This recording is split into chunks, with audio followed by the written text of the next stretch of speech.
Son of Bihar कहे जाने वाले मनीष कश्यप लोकसभा पहुंच गए हैं। अब आप सोच रहे होंगे कि आखिर मनीष कश्यप ने लोकसभा का चुनाव तो लड़ा ही नहीं, फिर मनीष कश्यप लोकसभा कैसे पहुंच सकते हैं। आपको बताते चले कि मनीष कश्यप ना सिर्फ लोकसभा पहुंच चुके हैं बल्कि 2025 में बीजेपी के सीएम कैंडिडेट भी होंगे। और इतना ही नहीं बल्कि 2025 में बिहार के मनीष कश्यप मुख्यमंत्री भी बनेंगे। आपको लग रहा होगा कि हम मजाक कर रहे हैं, लेकिन आपको बताते चले कि हम कोई भी मजाक आप लोगों से नहीं कर रहे हैं। आखिर पूरा मामला क्या है, पूरा मामला इस 3 से 5 मिनट की रिपोर्ट में हम आपको बताने जा रहे हैं। नमस्कार, मैं प्रिंस कुमार सिंह और आप लोग मुझे नए चैनल पर देख रहे हैं। आपको बताते चले कि मनीष कश्यप के बारे में कहा जा रहा कि मनीष कश्यप लोकसभा पहुंच गए हैं और ये जानकारी खुद मनीष कश्यप ने ही सोशल मीडिया के माध्यम से दी है कि वह लोकसभा पहुंच गए हैं। आज से कुछ दिनों पहले मनीष कश्यप का एक वीडियो सोशल मीडिया पर जमकर वायरल हो रहा था और सिर्फ एक वीडियो ही नहीं बल्कि मनीष कश्यप जितने भी लोगों को इंटरव्यू दे रहे थे, जब भी लाइव आ रहे थे तब वह एक ही गीत गा रहे थे कि उनका फेसबुक पेज हैक हो गया, लेकिन मनोज तिवारी या किसी भी भाजपा के नेता ने उनकी मदद नहीं की। सबसे पहले मनीष कश्यप ने क्या कहा था उसे जरा सुन लीजिए। पार्टी में जुड़े हैं, जुड़ने से तो कोई फायदा अभी दिख नहीं रहा है। Try again. जुड़ने से यही फायदा है कि आपका फेसबुक हैक हो जाता है, कोई फोन करके पूछता तक नहीं है। कोई फोन करके झगड़ा है बीजेपी का आईटी सेल, ये सब मेरे लिए नहीं है। आपके लिए नहीं है? नहीं है, मेरे लिए नहीं है। मुझे जो अपनी लड़ाई लड़ना है खुद के दम पे खुद ही लड़ना है, मेरे लिए नहीं है भाई। तो आगे कब तक आएगा ये, क्या बोला गया फिर? देखिए, अगर पार्टी के लेवल से अगर थोड़ा सा भी प्रयास हुआ रहता तो अभी तक जो है मेरा पेज रिकवर हो गया रहता। वो 1 घंटे में रिकवर हो जाता, 1 घंटा काफी है। लेकिन बहुत सारी जगहों पे मैंने फोन भी किया। ठीक है, देखते हैं बस नाम के लिए अपना नाम खुद के दम पे बनाइए, किसी के दम पे मत बनाइए। किसी के दम पे नहीं। तो फिर पार्टी आपको मदद क्यों नहीं कर रही है?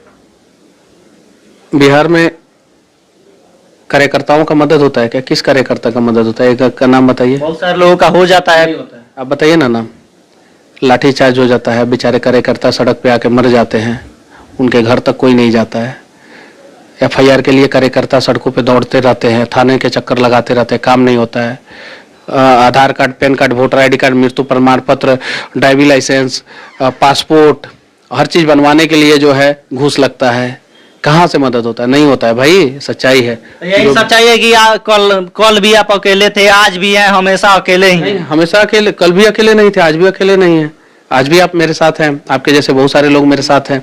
आज भी हम सड़कों पे उतरते हैं, आज भी हम सड़कों पे उतरते हैं तो लोग जो है प्यार से जो है गले लगाते हैं। आपने सुन लिया होगा कि किस प्रकार से मनीष कश्यप रो रहे थे, गा रहे थे और कह रहे थे कि भाजपा नेताओं ने उनके पीठ पर खंजर घोंपने का काम किया है। उनकी वजह से बीजेपी के 10 सीटों पर जीत दर्ज की, यानी कि 10 सीट बीजेपी मनीष कश्यप के वजह से जीती। लेकिन मनीष कश्यप के साथ बीजेपी ने छलावा किया था। आपको बताते चले कि बहुत लोगों का यह भी कहना था कि मनीष कश्यप ने एमएलसी के सीट के लिए बीजेपी से हाथ मिलाया है और बीजेपी मनीष कश्यप को एमएलसी बनाने जा रही है, बिहार विधान परिषद में भेजने जा रही है। और अब तो इस बात को लगभग 3 महीने से ज्यादा गुजर चुके हैं और मनीष कश्यप को एमएलसी नहीं बनाया गया। इस बात का भी मनीष कश्यप को काफी दुख था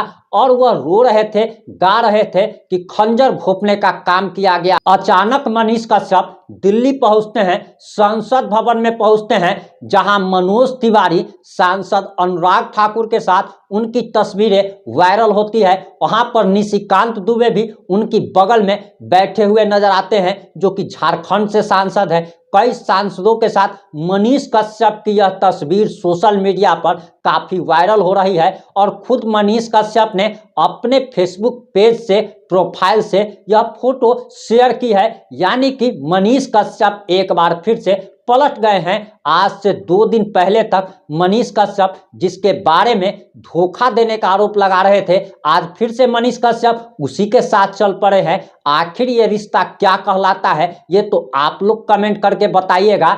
लेकिन मनीष कश्यप को फ्री की सलाह हम अपने तरफ से दे रहे हैं कि मनीष भाई, आप थोड़ा सा धैर्य बना करके रखिए। अगर आप बीजेपी अगर ज्वाइन ही कर लिए हैं, तब आपको बीजेपी कुछ दे अथवा नहीं दे, आपको बीजेपी में ही रहना चाहिए। आप बीजेपी में रहकर ही बीजेपी के खिलाफ बोलने लगते हैं। आपको क्या लगता है कि 5 दिन अभी आपको ज्वाइन किए हुए हुआ है और आपको क्या बीजेपी प्रधानमंत्री बना दे? बिना मेहनत के कुछ नहीं मिलता। ऐसे बहुत सारे उदाहरण हैं जिनको बीजेपी ने एक अच्छा स्थान दिया है। अगर आप बीजेपी में ही रहते हैं, धैर्य से काम लेते हैं, तब आप सफलता के शिखर पर पहुंच सकते हैं। आप में धैर्य नाम की कोई चीज नहीं है।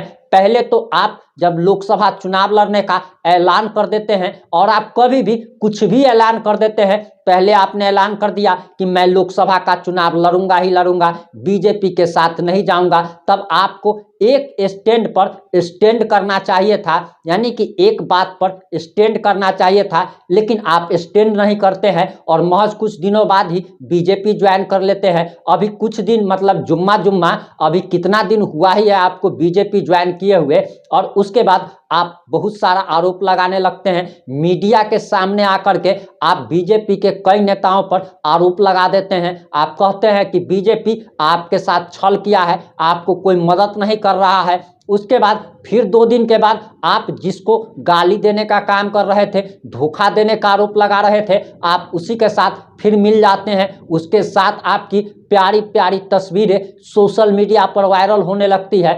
इससे आपकी क्रेडिबिलिटी पे काफ़ी असर पड़ेगा। और बिहार के एक नेता हैं पप्पू यादव, जो कि सुबह में जिसको गाली देते हैं, शाम में उससे मोहब्बत कर बैठते हैं। जिसके साथ वो सुबह में वफा करते हैं, शाम तक उसके साथ बेवफाई कर देते हैं। तो आपका भी हाल कहीं पप्पू यादव वाला न हो जाए और एक तरीके से नीतीश कुमार की तरह ही अब आपको भी लोग पलटू राम कहने लगे हैं। तब आपको अब जरूरत है क्रेडिबिलिटी में सुधार लाने की, जनता के नज़र में अपनी एक छवि अलग बनाने की। लेकिन ऐसे में आपकी छवि अलग कैसे बन पाएगी? अगर बीजेपी ने आपके साथ अगर गलत भी किया था, तो आपको मीडिया में आकर, कैमरा पर आकर ये सारी बातें नहीं बोलनी चाहिए थी, क्योंकि आपको तो फिर लोग वही बात कहेंगे कि उसने उसको गाली दी और फिर उसके साथ मिल गया। न जाने लोग क्या क्या कहने लगे हैं। इसीलिए आपको ज़रूरत है धैर्य से काम लेने की, और अगर धैर्य रखिएगा तो जीवन में आपने जो कुछ भी सोचा है वो चीज़ आपको जरूर हासिल होगा। जुड़े रहें हमारे साथ। जय हिंद, जय भारत।